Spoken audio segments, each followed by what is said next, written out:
offensive pieces this offseason. Let me break it down. The Cowboys got Dak signed to a long-term deal, while Stephen Jones said their offensive line is looking as healthy and good as ever. And then Washington added quarterback Ryan Fitzpatrick to go along with receivers Curtis Samuel and Adam Humphries. The Giants should be expecting Saquon Barkley to make a return.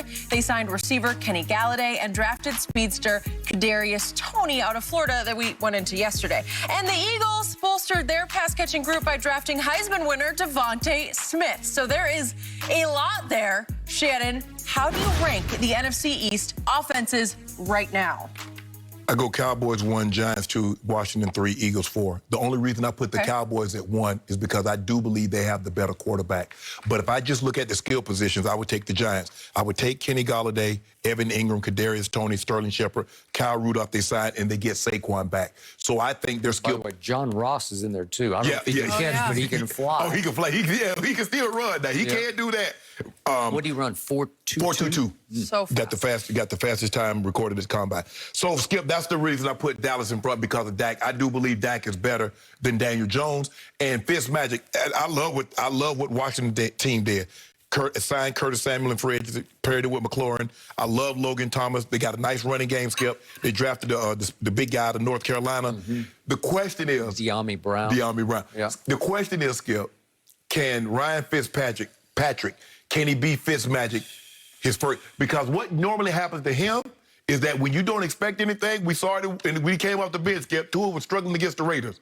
The guy pulls Fitzpatrick face mask clear around, got his head like Beetlejuice, and he throws a 40-yard ball. I've never seen anything like it before. But when you expect him to do things, they expected things from him at the Jets. It didn't happen. They expected things from him in Buffalo. It did not happen. So now there's an expectation. Now, clearly, he's better than Dwayne Haskins.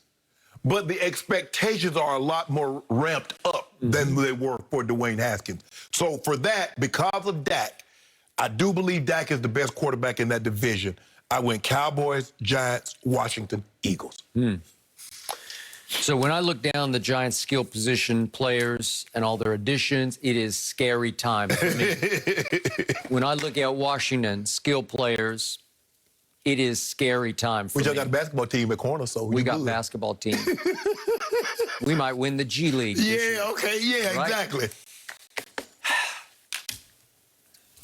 But the Giants especially, Daniel Jones is pretty good. Yes. He could be very good on occasion. We have seen Fitzmagic be very good on many occasions. And yet, Dak is back. Dak is back in the saddle, and they say he's ahead of schedule on his rehab. It was career-threatening. He got paid. The cloud got lifted off my locker room because it was going to be Jerry versus Dak all year long as he maybe played his way right out of Dallas, and that's over and done with. Can he live up? I sure hope so, because it's a lot to live up to. I thought Dak was struggling to prove to Jerry that he was good enough to merit $42, whatever it was, million. And he wound up getting the most guaranteed money, the biggest signing bonus in the history of this league. It's just hard to live up to that. But he's going to have to.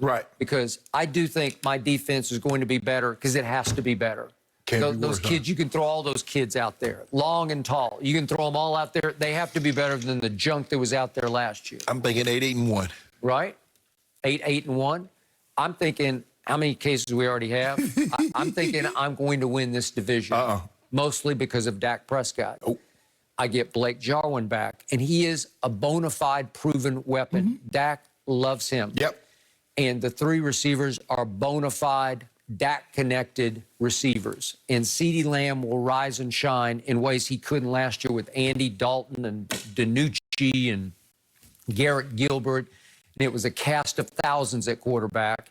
And it was a long, hard rookie year for him. But you watch, his sophomore year will be better than his freshman. Oh, I forgot about Slayton. They still got Slayton at the Giants. No, I got it. Yeah. So Did you say Sterling Shepard? Yeah, they got Sterling. Yeah, I mentioned Sterling Shepard. I totally forgot about Slayton. So I like their skill position, and you're right. Everything is going to be incumbent on Dak. Is he fully healthy from that ankle? And can he play up to the contract?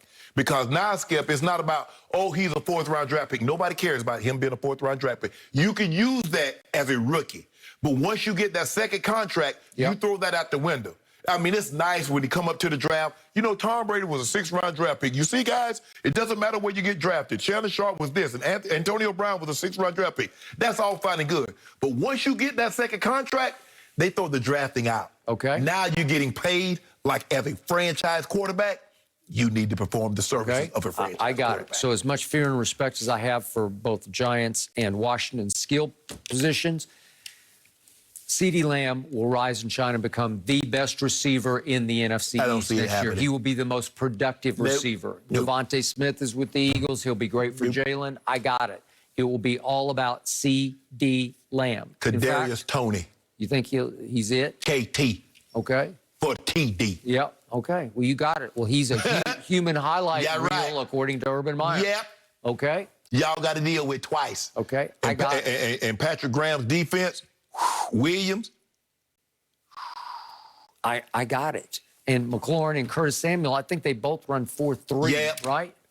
Well, y'all got basketball players, so you got long arms, so if they get in front of y'all, just pull them down. I got the best defensive player in the draft, according to the Hall of Famer. Yeah, you did. Yeah. So can that not help? Well, you need the other guys on the field to play up to the level. There's a lot of guys that's making a lot of money on that side of the ball, Skip, that haven't lived up to expectations. I don't need to call their names, but they know who they are. They watch. Okay. And I believe my offensive line will stay healthy and happy all year long. Why are you going to believe that now all of a sudden? I just believe in it. I just believe Okay, remember the last time Ty Smith played 16 games? This year coming up, okay? Zach Martin will be healthy. I'm knocking on wood the whole year. Lyle Collins going to be healthy. Lyle Collins, I'm knocking on wood. He'll be healthy the whole year. He's coming off career-threatening hip surgery, right? Yep. And I'll be just fine. Dak will be protected. He needs to be protected. Better. And I still love my weapons. I do not love my running back, but I think he will be better with Dak back. Ooh, I don't know, Skip. I mean, you got Chase Young, you got Deron Payne, you got Allen, you got the other kid on the other side. Yep. Saquon is back with the Giants, so you can argue with me Saquon is better than Zeke at this stage of Zeke's career. You can definitely tell me that Antonio Gibson is better than Zeke because he was last year. House call. I can see Saquon going for about a 60-yard sprint on y'all. All right. Douche y'all out. That's what happens. Then the other 12 carries, don't worry about it. -1. That's okay. Look, hold on. I thought you said that the criticism that you have about Zeke is he doesn't give you explosive plays. All he gives you is twos and fews. Now my guy, Saquon, give you a big burst, a 70, 80-yarder, 60-yarder. And then you talk about the next carries he don't get but like 7, 8 yards. Is he going to be healthy? Gonna be healthy. Okay. All right. I got Dak. You don't have Dak.